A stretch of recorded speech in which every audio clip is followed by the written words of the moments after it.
You are fantastic. Yes, you are. You are fantastic. You're a star. Hi everybody, I'm Dr. Duc Vuong. I'm a world-famous bariatric surgeon. I'm the author of 13 books. I have helped train other surgeons in weight loss surgery. Why is a weight loss surgeon talking about coronavirus? It's because my patients are at risk, increased risk from this coronavirus. So I did this initially to help them, but now I understand that everybody's at risk for this, okay? So just to show you my credentials, here's at first. Here is my med school diploma. Dr. Vuong, you shouldn't be showing your personal information. Well, shit, this is the same stuff that I would put on my office, right? So Texas A&M University Health Science Center. There's my name. Now you know my middle name. Okay, College of Medicine and Doctor of Medicine. All right. So I'm a doctor. That's important that you need to know that. And I'm an MD. So I'm not a PhD. And that's fine if there are PhDs, but I'm not a PhD doctor. I'm an MD. I'm a medical doctor. And then here's my residency. In order to go, after you're done with med school, you have to do residency. So here's my residency certificate, Christus St. Joseph's Hospital program. I was the last graduating class. And here's my name again, already with the MD because I'd already gone to med school. Okay. And then general surgery. So I'm a general surgeon by training. I finished residency in 2005. Okay. So that's me. I've written 13 books. I was director of bariatrics in Albuquerque, New Mexico at Loveless Hospital. 3 hospital system was my last stint. And so I'm here to tell you about coronavirus. And this is super, super important. Okay? I want to explain the disease process first, how it actually kills you. And then I'm going to demonstrate it in a way that you won't be able to forget it and that you will want to share with your friends and loved ones. And then I want to give you the statistics to explain why this is super important, okay? So do me a favor right now. Please hit share on this video. This is a super important video. We need to have lots of people watching this and spread this information, okay? All right. So first of all, let's get our definitions correct, okay? The actual virus that we're talking about is SARS-CoV-2. SARS, because this is a SARS virus that we saw earlier. We've had 3. This is the second form of this. SARS, CoV for coronavirus 2. It's the second one. All right. And the disease that it causes is COVID-19, COVID-19, coronavirus disease 19. Coronavirus itself is a group of type of viruses. It's a family of viruses that have been with us for a long time. Now, we are calling this the novel. Novel means new, not novel like you read. A novel coronavirus means it's a new coronavirus, right? SARS-CoV-2. And because it's new, there is no immunity to this, which means what? Everybody who comes in contact with this virus will catch it, will have some sort of symptoms. It can be mild. There's actually, we're considering there might be some asymptomatic carriers, right? That's a whole different conversation. 80% are going to have mild case of coronavirus. And remember the definition. By mild, we mean you don't need to be hospitalized. So this is not the regular flu. So anybody who says, hey, this is just like the regular flu. No, it's not. This is, you don't need to be hospitalized. That's 80% of people, okay? 20% of people will need to be hospitalized. Of those, probably about half are going to need to be in the ICU, and of those, about half will need to be on respirators. If you have a huge number, you do the math, we don't have enough respirators. Now, why am I talking about respirators? Because that actually has to do with how coronavirus kills. Let's get into this. So, coronavirus is a respiratory breathing lung issue, okay? It's a respiratory illness. That's important because if anybody who has respiratory issues already, you're at high risk. If you had a lung resection, if you've had COPD, if you're on oxygen, if you have sleep apnea, if you have poorly controlled asthma, you're at risk, guys. So that's a lot of people. Real quick, there's a direct correlation with coronavirus and bad outcomes. If you have high blood pressure, that's that's a bunch of Americans right there. High blood pressure is and I'm going to explain why that's important, okay, here in a second. High blood pressure, it's related. I promise it's related. Morbid obesity, that's most of my following.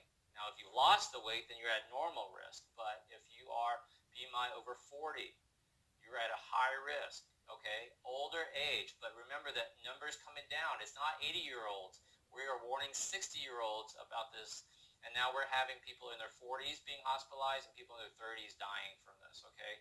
So this is really, really serious. Okay, so what does this mean? This is a respiratory virus.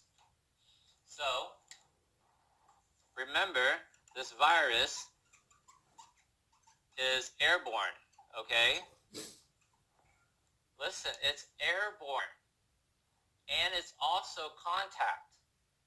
That's how it's transmitted. So if you're around somebody who has the coronavirus and they sneeze and you're within 6 feet and you take a deep breath, you have a very good chance of catching it.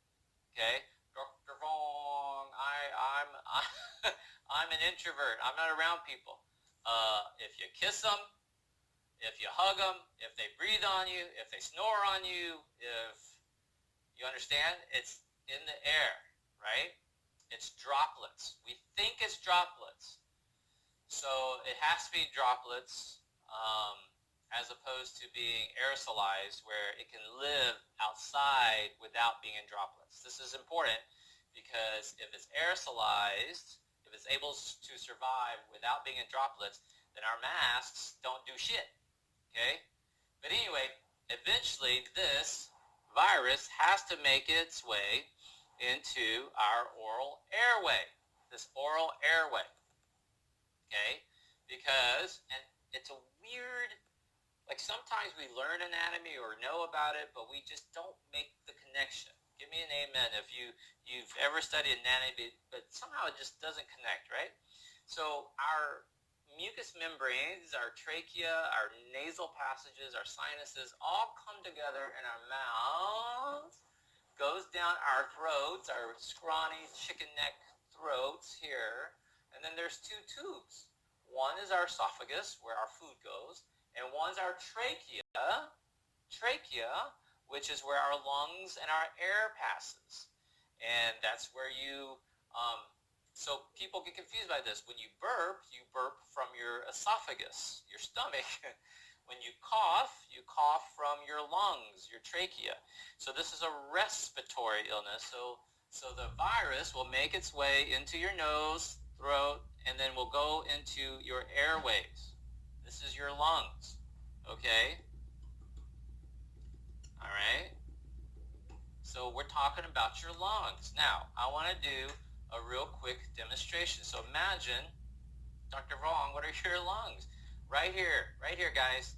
Okay, put these here, and actually your lungs actually go up to your clavicles, believe it or not, if you want to be accurately. These aren't quite big enough.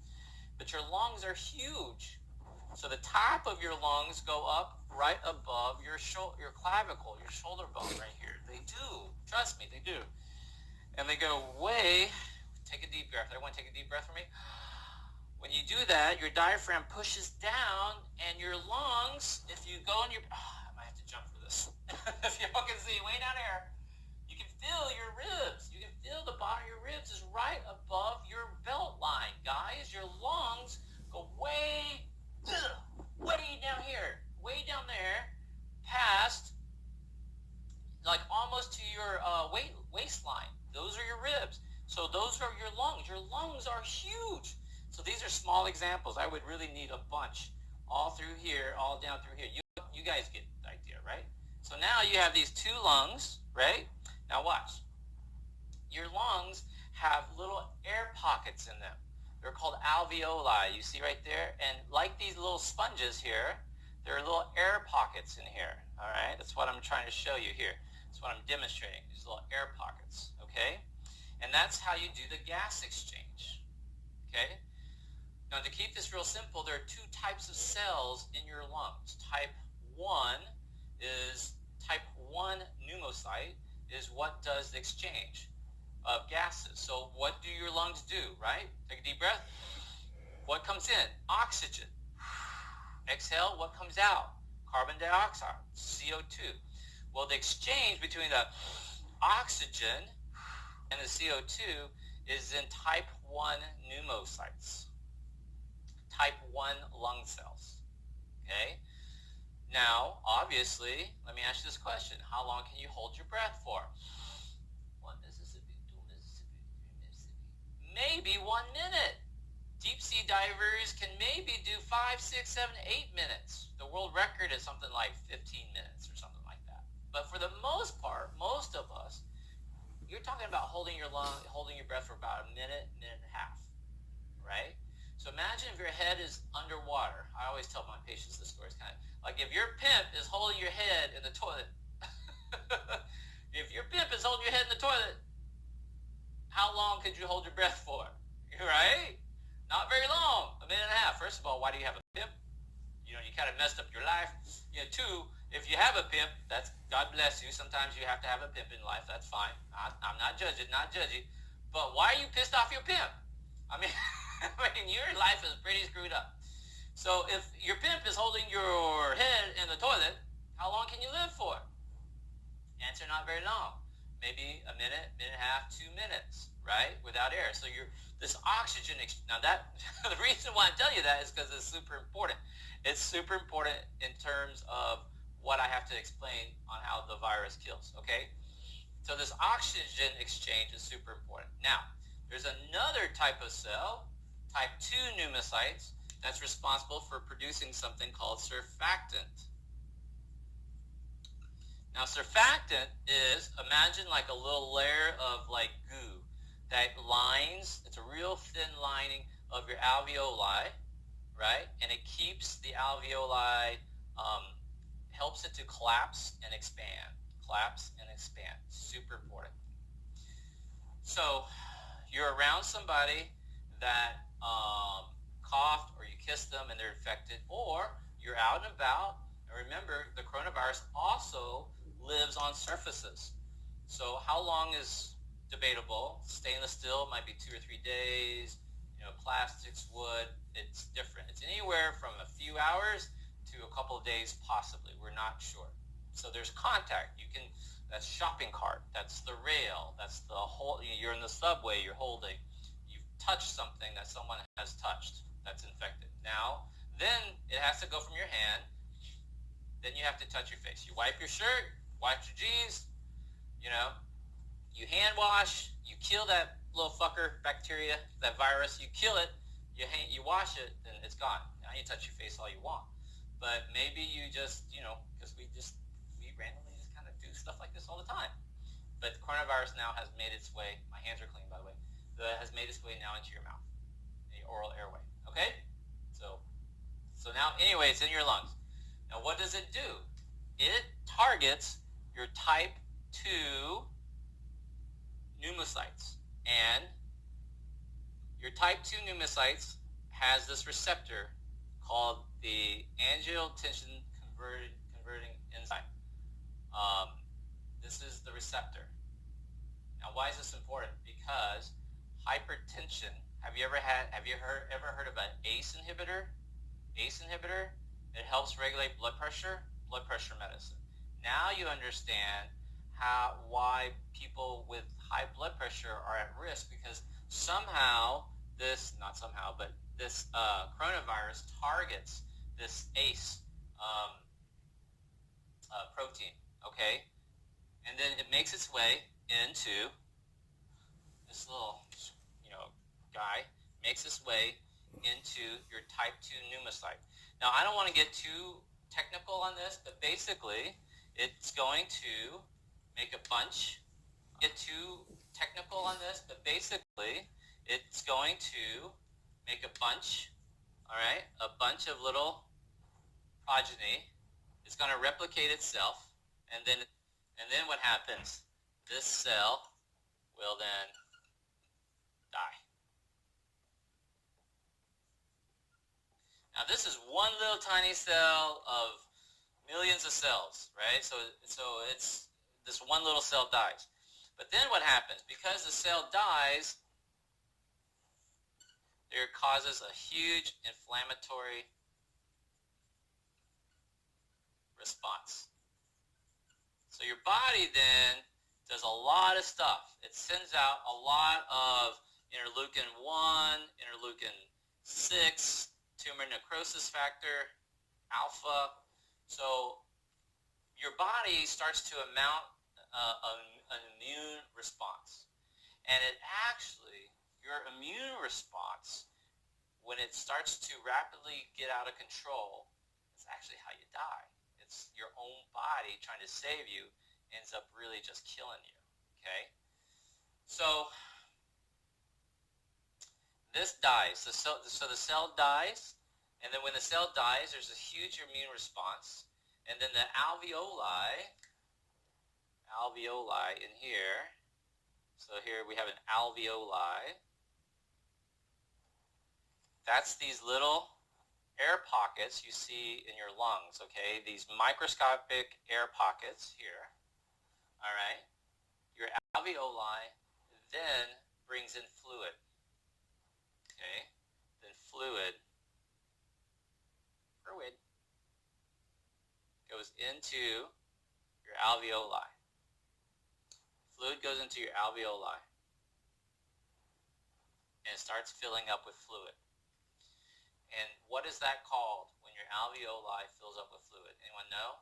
And that fluid is like pus and debris and these response immune modulators. What's that called? Anyone know? So that is pneumonia. It's called pneumonia. And usually this is going to start lower areas of pneumonia. Why? Well, it's gravity dependent. It's going to make its way down low because it's gravity dependent. You're going to see this sort of stuff usually down low. Okay? It's a consolidation is what we call it. This is where it gets serious, guys. So please do me a favor. Please hit share. This is going to be super important. I'm going to do this demonstration real quick. All right? How this really kills you. Okay, now watch me now. So your alveoli, your lungs are filling up with fluid. So I have your lungs here, right? Lungs. Your lungs. Your lung, like deep breath, expands, gets smaller. Inhale, exhale, inhale, exhale. It gets oxygen exchange. It's doing what it's supposed to do. Does that make sense? Now, I have for you right here this bowl of water. It has red food coloring, but it's water. Now watch. Exhale, inhale, and suddenly this coronavirus is going to come in, cause this massive inflammatory response. Watch this. And now your lung gets full. Oh, hell. Look at that. Gets full of liquid. At first, you can still work, all right? It's still working. But watch this. As this progresses,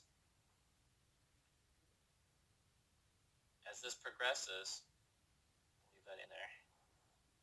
And as more and more fluid comes into your lungs, I'm about to make a huge mess. As more and more fluid comes into your lung and you try to take a deep breath, look, it stiffens. When you have fluid into your lungs, does this make sense? It stiffens. It can't move. It can't move. All right? It can't get rid of the fluid. Now, remember what I showed you here, okay? The actual coronavirus is actually killing your pneumocytes. So your little alveoli ends up looking like, check this out, looks like this. See? It's all necrotic. It's all broken. It's all nasty. Healthy? Not healthy, because it's been destroyed. Now, when that cell gets like this, now it's starting to bring in a bunch of fluid. And now, can't move. Can't exchange oxygen. And then, it gets worse and worse. Remember the story? The pimp holding your breath underwater. Now you got huge masses of pneumonia consolidation. That leads to something we call ARDS, acute respiratory distress syndrome. You can't exchange oxygen. Your lungs are literally dying with fluid. Everything is crushed in there. You can't breathe. You're literally suffocating underwater. If you've ever had like a breathing attack where I can't catch my breath. I can't catch my breath. That's what happens with this coronavirus. That's how it kills you. A lot of people sit there and wonder, Dr. Vuong, all right, so this is 80% of people, right? 80% are going to have like flu-like symptoms, bad flu. And then 3% of people, I know this is morbid, 3% will die. Okay, you guys follow me here? People go, Dr. Vuong, what happens between, like, how do we get from here to here? All right, well, the bridge to get from here to die, there's a bridge, and that bridge is pneumonia, specifically leading to something called ARDS, acute respiratory distress syndrome. At this point, once you get to ARDS, your lungs are totally consolidated. You got lots of pockets. Not only do you have your alveoli full of fluid, you also have fluid in your what's called your interstitial space, or the space between the cells. Your interstitial space gets fluid. So you see the alveoli pockets I tried to show you, right? But also the tissues, your actual lung tissues around your alveoli get full of fluid. Like this one, right? And now, like, your lung can't move and you can't exchange oxygen. And now you can't breathe. And now it's just like the pimp holding your head underwater. You can't breathe. So how do you treat ARDS? Dr. Vuong, once you start having respiratory problems, like you can't breathe, you're gasping for air, the timeline is really fast, right? If you ever get to this point, and God bless you, I don't want you to ever get to this point, you or any of your loved ones, but too many of us are about to hear this phrase. Your doctor is going to come in and say something like this: we are really worried that your mom is going to tire out. If you hear that, the next thing that's going to come is, we need to put a breathing tube in your mom. We need to breathe for her. We need to put her on a ventilator. We need to put her on a respirator, because we are worried she's going to tire out. So you're gasping for air, and your muscles will tire out. Your lungs are filling up with fluid, this interstitial fluid, as well as the alveolar fluid, creating this consolidation. I can't get enough oxygen. I can't get enough oxygen. And that's how we die. And so the treatment is to put you on a ventilator. We are worried mom is going to tire out, so we put her on a ventilator. We're going to breathe for her. And the numbers are changing, but we think about 50% of the time, half the time you get put on a ventilator, they don't make it. The cascading event is just too big. It turns from a lung problem to then what's called sepsis. You have other organ failures. So what happens when you can't have enough oxygen? What happens when your heart doesn't get enough oxygen? Well, you're going to go into cardiac arrest. What happens when your liver doesn't get enough oxygen or blood flow, well, you're going to have, inflammatory markers in your liver. You're going to go into liver failure. More importantly, your kidneys. What happens if your kidneys don't get enough blood flow? You're going to go into kidney failure. And we just don't have that many dialysis machines.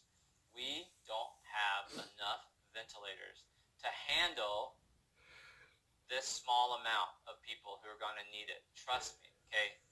So let me tell you real quick about the numbers, because the numbers, okay.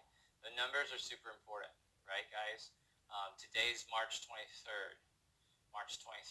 We are way ahead of schedule. This is not good. A week ago, I predicted by this date we would be probably around like 20,000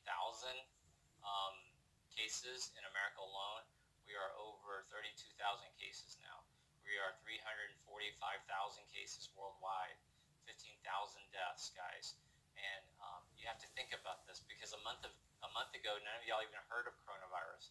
A month ago, Italy was walking around all happy and easygoing. Now they have 50,000 cases. They have 1,500 deaths. They have 5,000 deaths. They have a 10% death rate. So they're overwhelmed, right? God bless our first responders, our doctors, our nurses, our techs, our phlebotomists, our nursing assistants. God bless them, right? Because they are starting to suffer burnout. We're getting reports from the Italian doctors now. They are really burnt out. They're all working 100, 110-hour weeks. They are stressed out. They're running out of personal protection equipment. They're worried about passing this on to their own family. We have colleagues, we have doctors and intensivists and nurses who have died now not gotten sick, fucker. Like, quit being a smartass. They have died trying to help your family member, and you won't take this seriously. You still think this is a political thing. You still think this is media hype, and they fucking died trying to help your family member, okay? So the timeline for this, we are just getting started on this, guys. We will not hit the peak until mid-May, May 15th, 16th. And let's make up a number. In the United States alone, we have already passed 8,000 cases in one day, guys. In one day. Imagine if you just keep doubling that number every 3 days, and we're going to be like crazy high. But I'll do the math for you, because some people are skeptical, and I'll just make it up. Let's say 100,000 cases in mid-May is the peak. Now, here's the thing about a peak. You don't fucking know it's the peak until you start heading downhill. Just like you never knew that was the best you were going to look until you started getting ugly. You didn't know that was the lowest you were ever going to weigh until you started gaining the weight. Like, you don't know what the peak is, right? You understand? So let's say we hit the peak mid-May. That's the projection, mid-May, and let's say it's 100,000 cases. We will be lucky if it's less than 100,000 cases. If it's 100,000 cases or less. I mean, we will be seriously lucky. But let's say it is. Well, that's May 15th. But that means May 16th, you still have 90,000 new cases, in addition to the previous 100,000 from yesterday. And then May 17th is 80,000 new cases on top. Listen, we are going to be in this for a long time, right? So you have to be prepared. I mean, please hit share. This is super important information. You are about to see. This week is going to blow the fucking smithereens up. This week is going to be horrible in terms of numbers of cases. It's going to be exponentially skyrocketing. This is all you're going to see is about COVID-19. These are all the posts you're going to see. Every time somebody posts something stupid about COVID-19, about how coronavirus is overblown, about how, it's media hype, it's fear-mongering, please show them this video. Please give them a virtual bitch slap like this and say, Dr. Vuong just explained how you're going to die, how your loved one's going to die. Yes, you luckily recovered, but this is your grandmother. And because you didn't take this seriously, because you went to Miami Beach, you did spring break, you partied, you still going to bars and restaurants, you're still not taking this seriously. We do not have a treatment for this, guys. This is what's going to happen. We don't have enough ventilators. It's going to be 12 months to 18 months before we get a vaccination. Too many people are going to die. You cannot count on vaccinations. We don't have a medical treatment for this. We are shooting in the dark with chloroquine and azithromycin. They are guessing, right? We're giving people IV steroids, methylprednisolone, because that's what's worked in the past for when you have this ARDS, but we're not really sure. People are tanking too fast. That's what my colleagues are saying on the front lines. You guys need to start taking this much, much more seriously.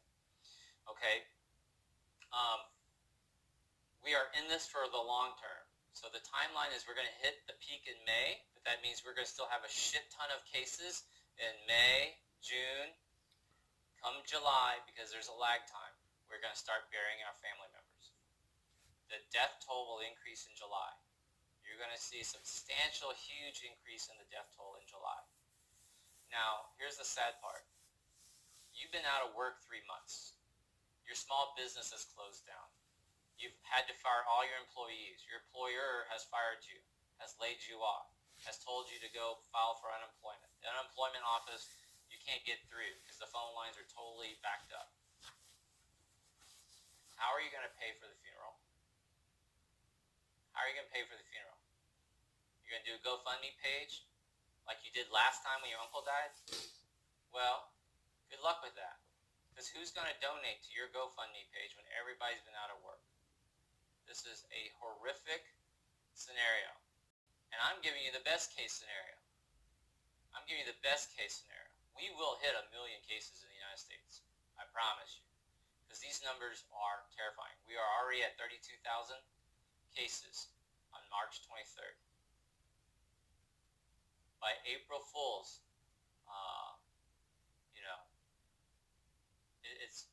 it's going to be terrible. By early April, April 4th, 5th, we'll have so many cases. It's just ridiculous. Please take this much more seriously. Please hit share. Please tag somebody who needs to see this. Right? I'm going to edit down this video.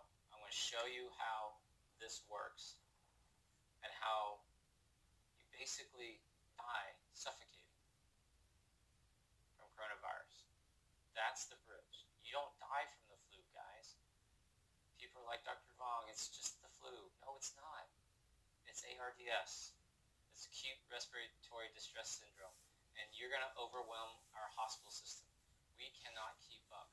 We cannot maintain this pace. We are 2 weeks behind Italy. And we are officially worse off than Italy was 2 weeks ago. We just surpassed Spain. And we are in the 3rd place now. China, don't believe anything out of China. Italy, then the United States. We are in 3rd place. It's not going to get better. We will pass Italy. Italy is overwhelmed. We are worse off than Italy was 2 weeks ago in comparison. We will surpass Italy here very soon, probably this week. We will probably surpass Italy this week in terms of the number of cases, not the number of deaths, because their death rate is 10%. Our death rate, luckily, is about 1.3%. But 1.3% of a huge number is huge. 1 million cases, right? 10% death rate is 100,000. That's Italy. 1% death rate is 10,000. That's us. 2% death rate is 20,000 people. That's where we're headed. 20,000 people off of just 1 million cases. Now, what happens if it's 10 million, 100 million? Yes, that's how many people can catch this. I think Italy's population is only 60 million. But we have 350 million people in the United States alone. 7.7 billion people on this planet. And mark my words, I'm worried about India. No one's talking about India. India, a week ago, had 100 cases. Now India is 400 cases. And you have to think about the infrastructure of India. They have these huge slums where people live in shacks next to each other, piled in there. What's going to happen when coronavirus hits India hard? India's going to fly by all of us. Trust me. They're going to be overwhelmed. So, if this video has been helpful, please share. I'm Dr. Duc. Fantastic Interviews is brought to you by Via Proactive Hydration Beverages. Delicious, low-calorie, healthy. Via stands for vitamins, electrolytes, and antioxidants, the things that keep you healthy. They also have a line of caffeinated sparkling waters, orange, cucumber, lemon, and raspberry. Live the Via life. Drink Via. You are fantastic. Yes, you are. You are fantastic. You're a